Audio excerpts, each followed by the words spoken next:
حدیث پاک سنیں گے آپ کی طبیعت بڑی ٹھنڈی ہوگی۔ میرے نبی پاک صلی اللہ تعالیٰ علیہ وسلم نے ارشاد فرماتے ہیں کہ جو بندہ سوال سے بچنا چاہے گا،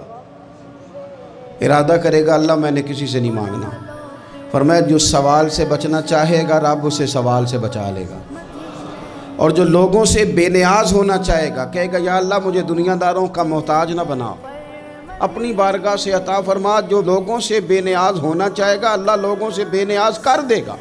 اور فرمایا جو صبر کا ارادہ کرے گا اللہ اسے صبر کی توفیق بھی عطا فرما دے گا۔ ارادہ تو کرے، پروگرام تو بنائے، توفیق تو اللہ دے گا۔ جو صبر کا ارادہ کرے گا اللہ صبر کی توفیق بھی عطا کر دے گا۔ اور حضور صلی اللہ تعالیٰ علیہ وسلم فرمانے لگے یاد رکھو کسی بندے کو جو بہترین تحفہ دیا گیا ہے نا، اگر کسی کو کوئی بہترین عطیہ ملا ہے تو پھر اللہ تعالیٰ نے اسے صبر عطا فرمایا ہے۔ یہ بہترین تحفہ ہے، اس سے زندگی سنور جاتی ہے، اس سے انسان باوقار اور مطمئن ہو جاتا ہے، اس سے اس کے شب و روز آسانی سے بیتتے ہیں، وہ دنیا کی پک ڈنڈیوں سے آسانی سے گزر کے اللہ کی بارگاہ عالی مرتبت میں سرخرو ہو کر حاضر ہو جاتا ہے۔ لیکن اگر بے حوصلہ ہو، صبر نہ ہو،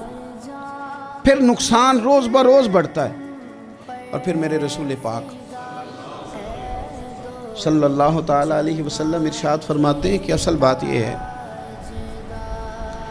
کہ اللہ تعالیٰ نہ کسی بندے کا درجہ بلند کرنے کا ارادہ فرماتا ہے،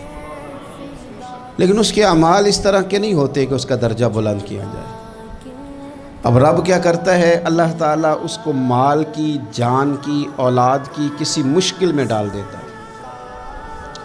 اس مصیبت پر وہ بندہ صبر کرتا ہے تو اللہ تعالیٰ اس کا درجہ بلند فرما دیتا ہے۔ اعمال اس قابل نہیں تھے کہ درجات بلند ہو، وہ اعمال کی بنیاد پر نہیں کر سکتا تھا تو اللہ نے کسی مشکل میں ڈال کے نہ اپنے فضل سے درجہ بلند کر دیا۔ اب جو راہ طریقت کا مسافر تھا، جو سلوک کی منازل طے کر رہا تھا، جو اللہ رسول کے قریب جانے چاہ رہا تھا، اس کے لیے کتنی آسانی ہو گئی کہ مجاہدہ تو زیادہ نہ کر سکا،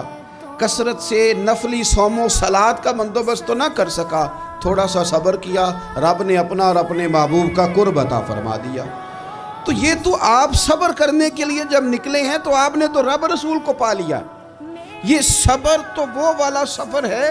جس کی جو منزل ہے وہ اللہ رسول کا قرب ہے۔ ہم لوگ تھوڑی تھوڑی باتوں میں حوصلہ ہار جاتے ہیں، صبر چھوڑ جاتے ہیں، پریشانی بڑھ جاتی ہے، پتہ نہیں ایسے محسوس ہوتا ہے کہ جیسے یہی بندہ دنیا کا سب سے دکھی بندہ ہے۔